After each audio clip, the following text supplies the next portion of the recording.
Abrí la ventana, me asomé y vi que uno de los coches de bomberos que llevaba como una cesta o canastilla estaba colgado hacia una ventana.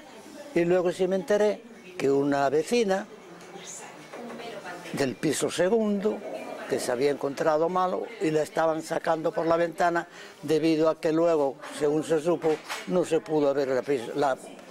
la puerta del piso. La noticia se conoció a través de que ella tiene un hermano fuera que la llamó por teléfono y al ver que no le contestaba una hora, que ella solía estar siempre en casa porque era una mujer muy casera que vivía sola,